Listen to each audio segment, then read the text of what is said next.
day by day, week by week, hour by hour, with words, pictures, images, ideas, thoughts, and information consistent with your goals and your ideals. Keep your mind on what you want, keep it off of what you don't want, and everything is possible for you. A man named Gaylord Hauser shocked the medical world by coming out with a series of claims and statements that said that everything that we ate in some way affected our body. He said that everything that you eat is translated into something and has a positive or negative effect. And he wrote a book called The New Diet Does It. Now, in this session and in the previous sessions, we've been talking about the new mental diet. And just as everything that you eat has an effect on your physical body, everything that you take into your mind has an effect on your mental body, on what's going on inside you, which determines what happens around you. When we were talking a little bit earlier, we said that the power of suggestion is one of the most important powers in your life. The power of suggestion says that everything that you take in, everything that you think about, everything that you read, everything that you listen to, all of your conversations, radio, television, newspaper, books, papers, magazines, everything that you allow to influence your thinking affects your subconscious mind, affects your attitudes, your expectations, your values, your beliefs, and ultimately your potential as a human being. In fact, the great difference between human beings is not intelligence and not education and not opportunity. It is what they are feeding into their minds on a regular basis. Now, we also said, and it's the same thing, if you were to say, well, yes, I eat good food a lot of the time, but some of the time, or 50% of the time, I eat junk food. I eat food that's high in salt, high in sugar, low in nutrition, inert foods, dead foods, white flour, French fries, grease, and so on. But it doesn't bother me, it doesn't have any effect on my body, you would know that that is nonsense because everything counts. Everything counts. One of the marks of a truly honest person is that they accept reality. And reality is that everything that you do, mentally or physically, counts. And it's either positive, it's either helping you, moving you toward what you want to be and have and do, or it's negative, it's moving you away, but nothing is neutral. Everything counts. So with regard to the power of suggestion, let's go on and talk about how we complete this process of reprogramming ourselves so that inside we are totally successful human beings, so that outside we will be totally positive, enthusiastic, successful human beings. Feed your mind the same way you would feed your body. Feed your mind carefully. If you were concerned about physical health and longevity, you would measure and calculate and look into the foods you eat. Look carefully into the mental foods that you eat too. Because these mental foods, by a process that we call the law of accumulation. Now, the law of accumulation is both a mental law as well as a physical law. And what it says is that every single thing that you do, positive or negative, accumulates. That every single great achievement in life is the result of thousands of ordinary achievements, struggles, fallbacks, failures, minor disappointments. Every single big accomplishment is preceded by thousands of tiny little accomplishments. Every overnight success is preceded by years and years and years of working off-Broadway. Every single great fortune, by the way, in studying self-made millionaires in America, do you know what we found? Is the average time that it takes to become a millionaire in America is over 20 years of hard work. In other words, we see a person who is wealthy, got a beautiful home, beautiful car, financially independent, but we don't realize that there are years and years and years of hard work, struggle, and sacrifice that preceded it. We see the person, we see the end result, and we say, isn't that person lucky?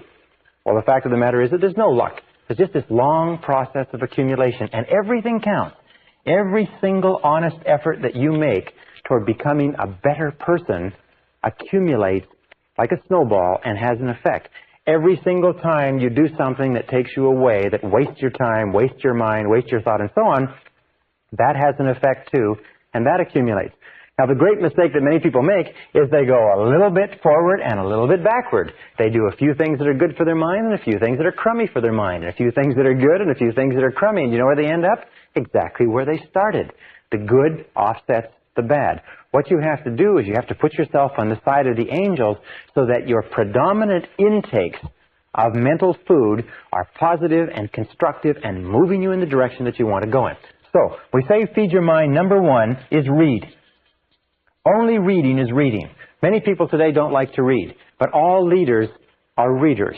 All leaders are readers. Read, and try to read an average of 1 hour per day. We know that if you read 1 hour per day, over the course of the day, in something that builds your mind, something positive and constructive that builds your mind, not newspapers, not wasted things that just preoccupy your mind, but something that builds you and develops you. 1 hour per day can change your life.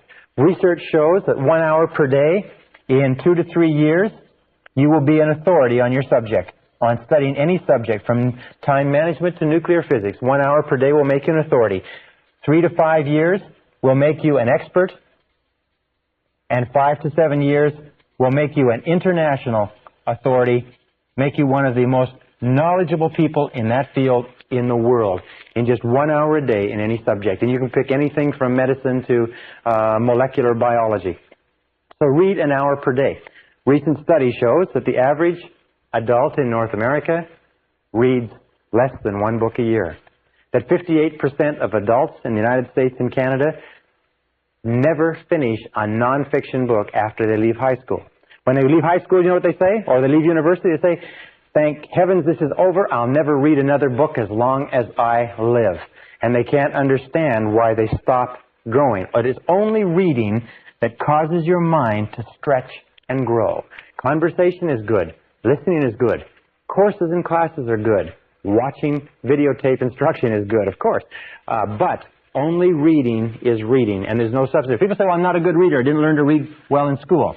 Good.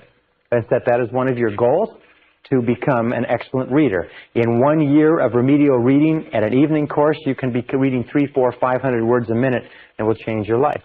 In fact, according to the Gallup organization's poll on who's who in America, the Great American Success Story, they found that the top people, the top 1% in this country, read an average of 12 nonfiction books per year. That means that you can join the top 1% in the nation by simply reading 1 book per month. 1 nonfiction book that develops your mind and expands your ability to think in a subject that interests you.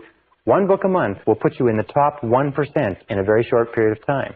If you were to read 30 to 60 minutes each day, as I'll recommend later, 30 to 60 minutes each day would translate into a book per week. A book per week would translate into over 50 books a year. Now just imagine if you were to read 50 books a year for the next 10 years. How many books would that be? That would be about 500 books, if you can work it out. Now let me ask you a very simple question.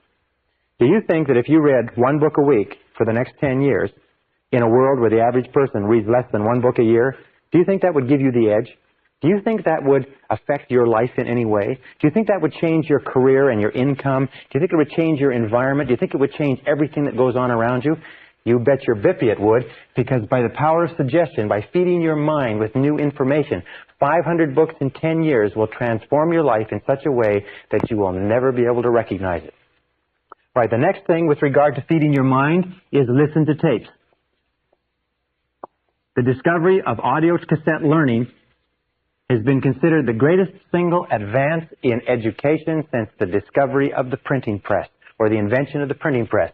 Audio cassette learning brings the finest minds in the world with their finest thoughts thought out, scripted, edited, tightly compressed and put together into your hands for a few dollars a tape, and you can walk, travel, jog with some of the greatest minds alive for only a few dollars. Listen to tapes in your car. Do you know the average person who drives spends 500 to 1,000 hours a year in their car? 500 to 1,000 hours a year. The majority of those people sit there and listen to the radio. As we call radio, with all due respect to people in the radio industry, it's called chewing gum for the ears. Because it just goes on and on. 500 to 1,000 hours is the equivalent of 12 and a half to 25 40-hour weeks.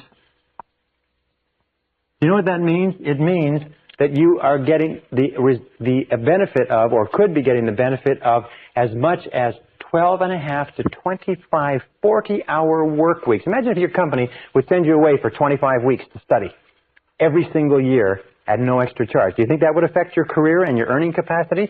That's the equivalent of 1 to 2 university semesters. Imagine if you were taking the equivalent of 1 or 2 university semesters of additional education every single year. Do you think that would affect your life? Yes, it would. So, listen to tapes, and finally, take additional courses. Become a lifelong student. And when I say take additional courses, the very best place to take courses is from people who are experts in their field. Try to avoid taking courses from people who've only got their education out of a textbook. Take courses from people who are experts. Take seminars.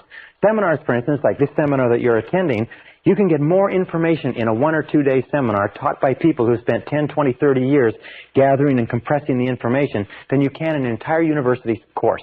So take additional courses. I recommend a minimum of 4 per annum. 1 every 3 months. In a world where the average person never takes an additional course, 80 to 90% of people never take a course after they leave high school or university. If you take 4 per year, listen to tapes in your car and read on a regular basis. And by the way, where do you get the time for reading? Just don't read so much newspaper.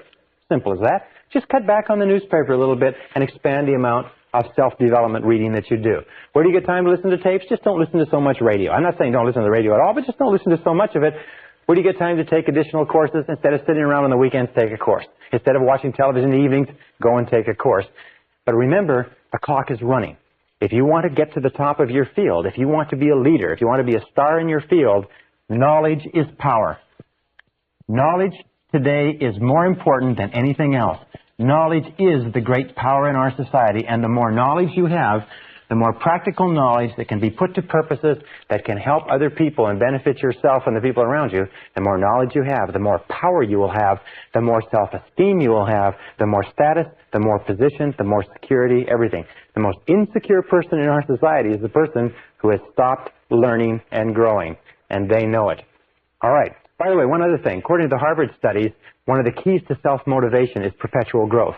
As long as you're growing and learning and feeding your mind with new material, you will be continuously motivated exactly as if you were taking psychological vitamins. As soon as you stop growing, you start stagnating. When you start stagnating, your self-esteem goes down, your energy level goes down, your health level goes down, you become prone to more diseases, and so on and so forth. So as long as you're learning and growing, you'll be vital physically and mentally. The next part of feeding your mind is what we call the reference group. Or put it another way, get around the right people. Get around the right people. Now, getting around the right people simply means this, is that when we talked about the power of suggestion, we said that about 85 to 95% of all of the influences in your life, all the reasons you do anything, is because of suggestive influences around you. Not only physical suggestions, the weather, the heat, the cold, and so on, but also the emotional suggestions, the impact of the people you associate with. And the more you associate with people, especially people in your family, people in your close social circle, people that you work with, the more you associate with these people, the more of an impact they have on your thinking and on your future. David McClellan found at Harvard University, after 25 years, he found that the choice of a reference group was one of the key determinants of success or failure in life. Now, a reference group are the people that you identify with. Remember we talked about identification? The people that you consider yourself to be one of. It's as simple as that. Who do you identify with? Well, let me give you an example. I was reading the story of a self-made millionaire not long ago, and he had started off as a young man when other kids were collecting baseball cards or football cards or hockey cards. He became fascinated with executives of Fortune 500 corporations. So he began reading his father's Business Week, Newsweek, Fortune magazine, Wall Street Journal, and he began keeping files on executives who were in the news. And he began to identify with those executives. He began to think about being in a Fortune 500 corporation, and he began to think about being an executive in a Fortune 500 corporation at a time when some people were thinking about being hockey stars or baseball stars. The interesting thing was that as he grew up, this directional mechanism, this role model, this reference group that he identified with began to affect what he read in school, what he studied, how much he applied himself, how hard he worked, what companies he went to work with, what company he went to work with when he came out of high school and university. And by the time he was 25 years old, he was an executive of a Fortune 500 corporation, one of the youngest executives of a Fortune 500 corporation in business history, but it's because he started at the age of 12 identifying with those. Question, who do you identify with? Now, whoever you identify with today, one of the things you have to ask yourself is, who would you like to be like? Who do you want to identify with? And then you start getting around the right people. The starting point of getting around the right people is to start to read the magazines that they read. If you want to be a successful person in business, read successful business magazines. If you want to be a top salesperson, read successful sales magazines, marketing magazines, books written by top salespeople. If you want to be a successful executive, if you want to be a successful marketer, if you want to be a successful parent, then begin getting around these people through their writings, through their tapes, and through their courses. The other thing is to seek them out and begin to associate with winners. As we say, fly with eagles. Now let me make one point here that's absolutely critical. It is simply this, is that if you scratch with the turkeys, you can't fly with the eagles. That if you spend time with losers, you will be a loser yourself. That David McClelland of Harvard found that 99% of the failure rate in life could be attributed to associating with people who were going nowhere. Because we're so strongly influenced by the people around us. We talk like them, we walk like them, we take on their attitudes, their values, their beliefs, their expectations, even their self-concepts. If we associate with negative people, critical people, cynical people, lazy people, people who waste their time, we will become exactly like them. Every one of us has the tendency to be like a chameleon. We take on the colorings and the behaviors of the people around us. So it's very important that you make a decision what you want to be like, and you begin to associate with people who are like that. And especially get away from the losers. Get away from the no-hopers. Get away from the negative people, because these people will drag you down as surely as an anchor would drag you down if it was tied to your leg. Many people come to me and say, well, I'm working for a negative boss, or I'm in a negative relationship. And I say this, if you're working for a negative boss, you'll never realize your potential working for that boss. You'll never be happy, and you'll never accomplish everything you're capable of accomplishing. They say, well, if I'm in a negative relationship, what do I do? I say, you have to ask yourself this question. Do you want to fulfill your potential as a human being or not? If you want to fulfill your potential as a human being, here's the facts. I'm not making the facts up. I'm just telling you, here's the facts. But if you associate with losers, you'll be a loser. And it's been worked out for 25 years, and they can't find any exceptions to it. And I've spoken to thousands of people who've told me that coming to terms with this is one of the hardest things that they ever did. Because sometimes it means that you have to say goodbye to family, say goodbye to friends, say goodbye to relatives, say goodbye to relationships. But if that is the fact, the sooner you do it, the better. It's almost like taking out a rotten tooth. The sooner you do it, the less pain you suffer. Now, with the next part with regard to reference group is this. It's what is called the Mastermind Alliance. And that is to pick one or two or more people in your environment whom you admire, who are positive, who are going places, who are ambitious, and start to get together with them at least once per week for breakfast or lunch just to talk. Get around them. Something about the fertilization and the synergy of positive minds coming together, talking about your problems, talking about your challenges, talking about the future, talking about what's going on. Try to get together with a mastermind alliance once a week. We have found in the research that I've done, the research that Napoleon Hill has done, that associating with other positive people is one of the triggering influences to peak performance. It's one of the guarantors that you will become a great success. You can't do it by simply associating by yourself. All right, now another way to influence your mind, very, very important, is start each day right. Start each day right. Now this is based on the fact that there are two times of the day when you are most suggestive, when your subconscious mind is most open to new information. And that is nighttime before you go to sleep, just when you fall off to sleep, and morning. These are the two times when your conscious mind is most relaxed and your subconscious mind is most alert. So you must use these times as what we call key programming opportunities to put new information into your mind. And this is what I suggest you do, and it's very, very powerful. Before you go to sleep at night, feed your mind with a stream of messages consistent with what you want to be and have and do the next day. In other words, program yourself for the next day, the same way you'd program a computer. And what I do is I lie down and I close my eyes and I say, I wake up in the morning, present tense, and I feel terrific. I wake up in the morning and I feel terrific. I wake up in the morning, I feel wonderful. I feel full of energy. I believe tomorrow is going to be a great day. I wake up in the morning and I feel terrific. And then when you get up in the morning, the first thing that you say, the first thought that you program into your subconscious computer is, I feel terrific. I feel terrific. I feel terrific. I feel terrific. I feel terrific. What you do is you get up and you say it 1, 2, 3, 4, 5 times, and you repeat it over. I feel terrific. I feel terrific. You don't get up in the morning and say, geez, I'm tired. Geez, I'm tired. Geez, I'm tired. Oh, God, I'm tired. You get up in the morning and say, I feel terrific. Somebody says, how you feeling? You say, I feel terrific. Even when you feel terrible, say, I feel terrific. You see, your subconscious mind can't tell the difference between a real fact and one that you vividly imagine. And if you repeat, I feel terrific, very loud, I feel terrific, try it yourself. I feel terrific, I feel terrific, I feel terrific. What happens is the subconscious mind believes that maybe you do feel terrific, and it will actually give you a surge of energy that will wake you up and clear your mind even before you have coffee. Now, the second thing that you do in the morning, this is number one. Second thing that you do to start your day off well is to read for 30 to 60 minutes.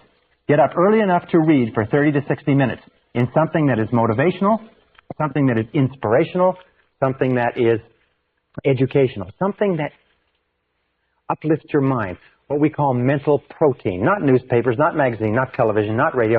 Get up in the morning, sit down, and read something really good for yourself. Read something that makes you feel really good about yourself and your day. I read spiritually oriented material every single morning. And this is called, by the way, the golden hour. If you will do this as a result of attending this seminar, if you will begin to read every morning for 30 to 60 minutes in something that uplifts your mind, this alone will be worth all the time you spend in the seminar. This habit of using the golden hour, the first hour in the morning when your mind is wide open to new information, using it constructively is one of the most powerful success techniques I've ever found in my entire life. I've had hundreds of people come back to me and say this has changed their life. Just getting up a little bit early so you can sit and read quietly. You will become so addicted to using that golden hour that you will not be able to do without it. Even if you have to get up tired, even if you have to get up long before you have to go to work, get up and milk that golden hour. Fill your mind full of rich mental protein, beautiful thoughts and ideas. Uplift your mind and you'll find that your whole day will go better. And the third step is review your goals every morning. Review your goals every morning.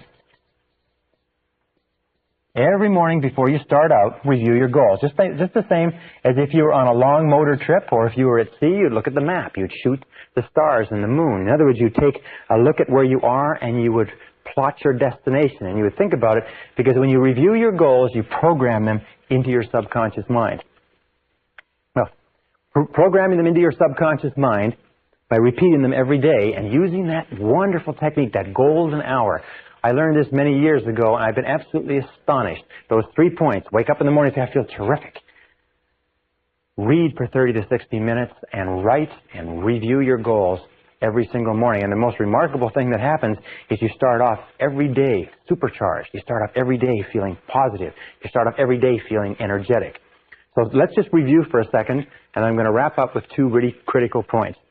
We talked about the power of suggestion. Remember that everything counts. Everything that you read, everything that you listen to, everything that you watch on television, every magazine that you pick up, every conversation that you have, positive or negative, is affecting your subconscious mind, which is programming your future.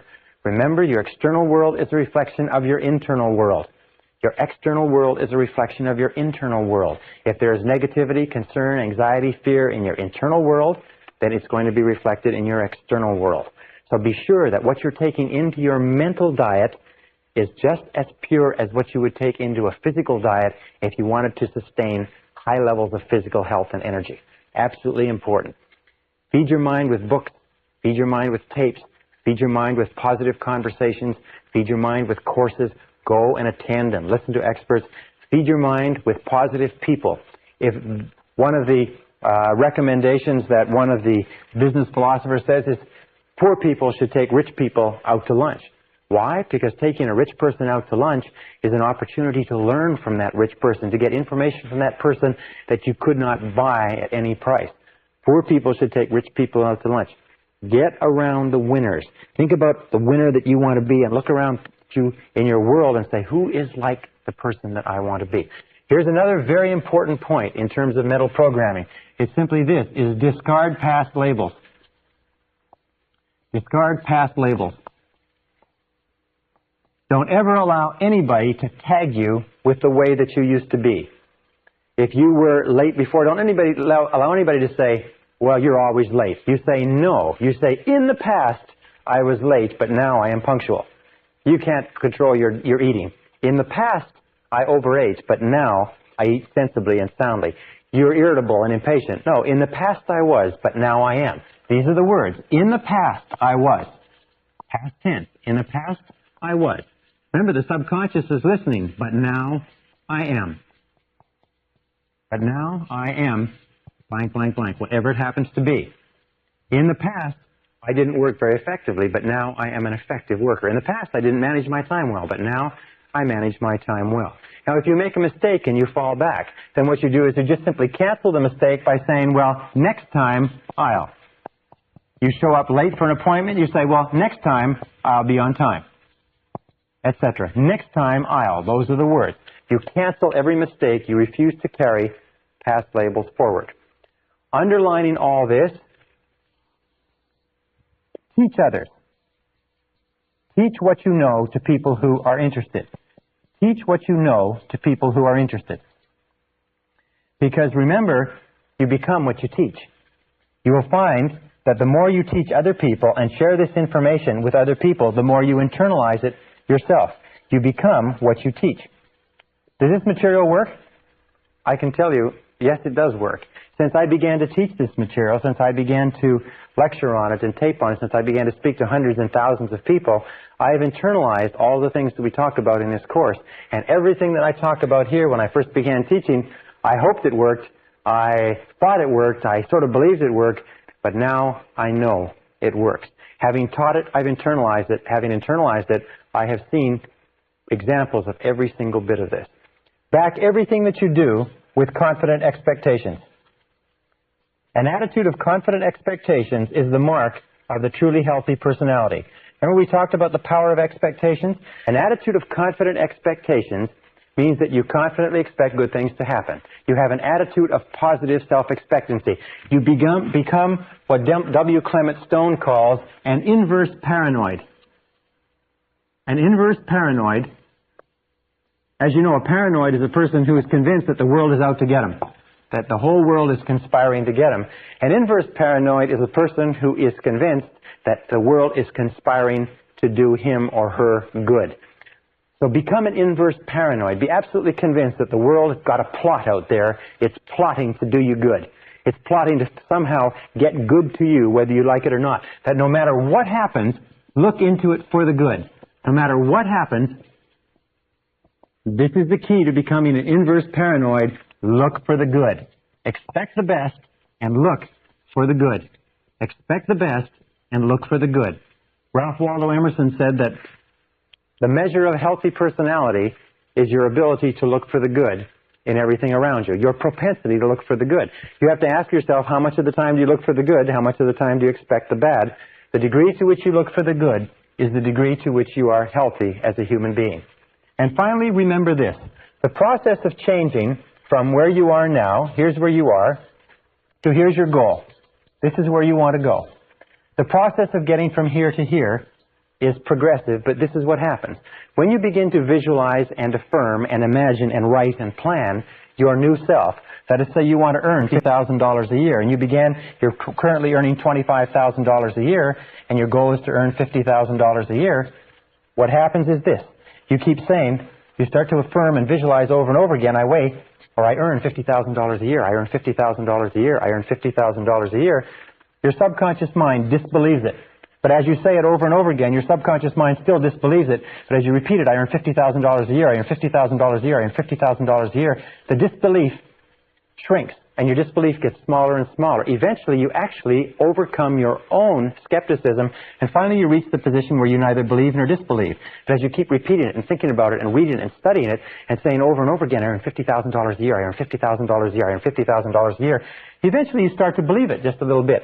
Also, you start to get a slight increase in pay, and your salary goes to $26,000 a year. And then you get a bonus and you find yourself earning $27,000, and so on. You find that the more you repeat it and affirm it and visualize it and plan for it and prepare for it, the more it comes into your life, and you just keep saying, I earn $50,000 a year, and you begin to believe it more and more, and you believe it more and more. And as you repeat it and visualize it and affirm it and over again, your belief grows and grows and grows, and eventually it gets to the point where you absolutely believe that you earn $50,000 a year. And if somebody were to wake you up at 3 o'clock in the morning and give you a shake and say, how much do you earn? You say $50,000 a year, even though still at this point you've never earned more than $27,000 in your whole life.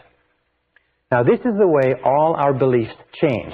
We start off with where we are now. We look at where we want to be in the future, and we begin to feed our mind with new mental food consistent with where we want to be. As we feed our mind with that new mental food, we start off with a lot of disbelief and skepticism. As a matter of fact, your skepticism and disbelief is the biggest obstacle to your success. But as we repeat it over and over again, as we continue to work on ourselves and to work on the situation, we begin to believe more and more that it's possible. We begin to impress the possibility of it deeper and deeper into the subconscious. Now, in propaganda, this is called the big lie. The big lie theory was the discovery that if you repeated anything over and over again often enough, that even the most intelligent person would come to believe it. With regard to your life and to my life, this is called the big truth. The big truth is that you can be, have, and do anything that you want if you want it badly enough and are willing to make the efforts.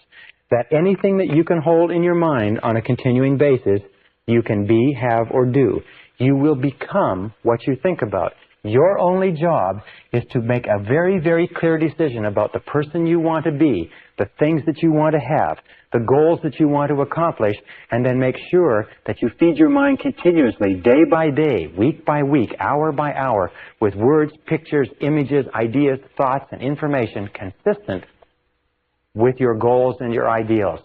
Keep your mind on what you want, keep it off of what you don't want, and everything is possible for you.